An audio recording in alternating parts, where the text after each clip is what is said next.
No Laboratório de Distúrbios do Metabolismo, assim como em uma série de outros laboratórios de pesquisa do país e do mundo, o nosso principal método de pesquisa é o experimental. Nesse tipo de pesquisa, utilizamos animais, mamíferos que tenham proximidade genética com humanos, do ponto de vista da similaridade de genes conservados ao longo do processo evolutivo, que sejam de pequeno porte, para não ocupar muito espaço e não gerar custos elevados com alimentação e manutenção, que se reproduzam em um curto espaço de tempo e que tenham expectativa de vida média de 2 anos. Por essa razão, os pequenos roedores, em especial os camundongos, são a nossa primeira escolha.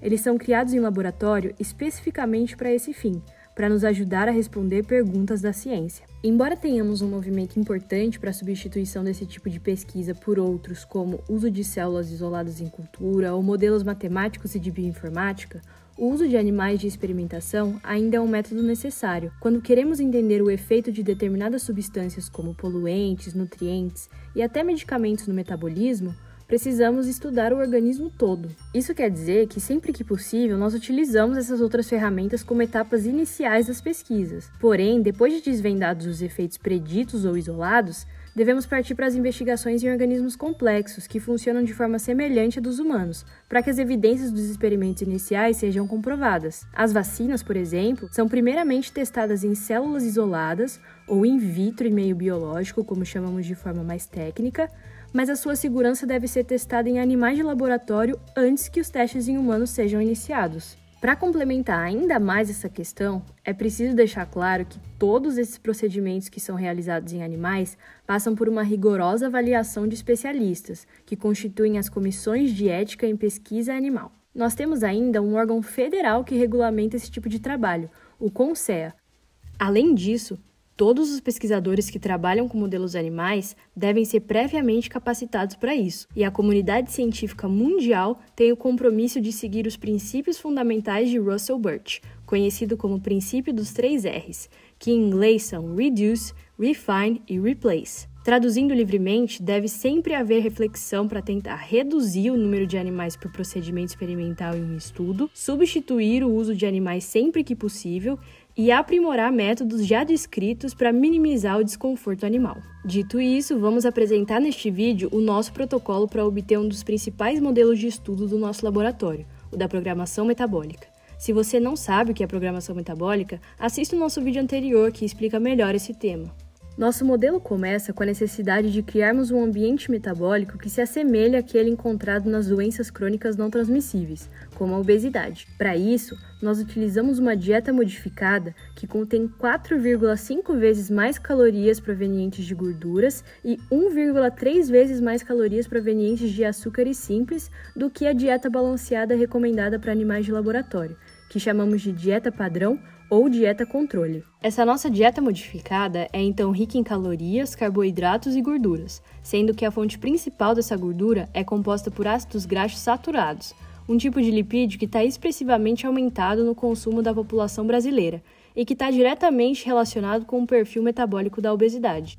Assim, camundongos fêmeas são adquiridos do Centro de Bioterismo da Unicamp e vêm para o nosso laboratório ainda jovens, logo depois que são desmamados. Aqui, eles são mantidos em consumo da dieta controle até atingirem a maturidade sexual. A partir daí, dividimos esses animais aleatoriamente em 2 grupos. Um deles é exposto àquela dieta rica em calorias, carboidratos e gorduras, que nós chamamos de High Fat Diet, enquanto o outro grupo permanece consumindo a dieta controle. Essas fêmeas ficam se alimentando dessas dietas por 4 semanas, quando desenvolvem distúrbios do metabolismo semelhantes àqueles vistos em humanos: intolerância à glicose, ganho de peso excessivo, aumento de depósitos de gordura corporal, aumento de colesterol, triglicérides e de ácidos graxos livres. Esses animais reproduzem muito bem a característica que vemos na sociedade. Alguns deles são mais propensos e outros mais resistentes a desenvolverem esse fenótipo de obesidade.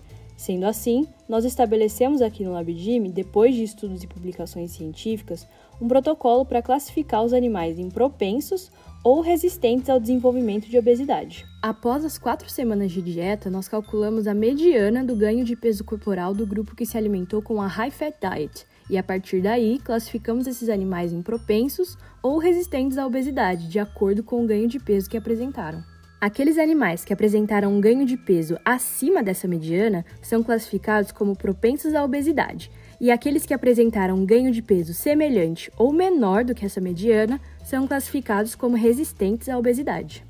É interessante que, além de as fêmeas resistentes não ganharem muito peso, mesmo consumindo dieta high-fat, elas também não apresentam alterações metabólicas muito pronunciadas como as fêmeas propensas. Dessa forma, nós garantimos que os animais estão sendo classificados exatamente de acordo com o fenótipo que apresentam, com todas as alterações metabólicas que cada perfil representa e que nós acreditamos que seja crucial para transmitir essas características aos filhos. Finalmente, depois desse período, essas fêmeas são mantidas em gaiolas com machos da mesma idade e que sempre se alimentaram de dieta controle, para que nós tenhamos a influência apenas da dieta e do metabolismo materno nos desfechos da prole. Após confirmarmos a prenhez de cada fêmea pela presença de espermatozoides no esfregaço vaginal, os machos são separados e as fêmeas são mantidas com as mesmas dietas que recebiam antes do acasalamento, a fim de manter o perfil dietético delas. Para camundongos, o tempo de gestação varia entre 19 a 21 dias, e então observamos as alterações que esse ambiente materno provocou no desenvolvimento dos filhotes. Para dar um spoiler em relação a isso, o nosso grupo de pesquisa já mostrou que filhotes que nasceram de fêmeas propensas ao desenvolvimento da obesidade têm menor peso do que aqueles filhotes de mães resistentes ou controles. Esse menor peso não significa que eles são mais saudáveis, pelo contrário.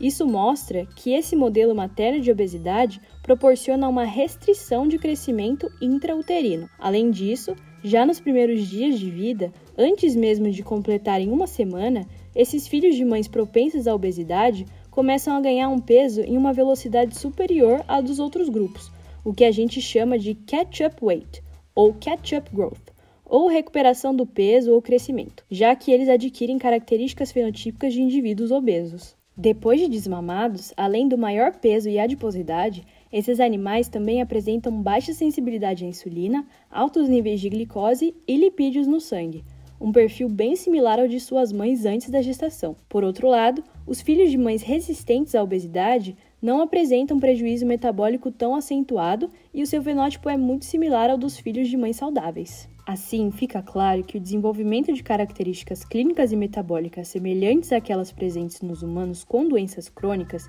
é crucial para desenvolver o fenótipo programado dos filhotes durante a vida intrauterina.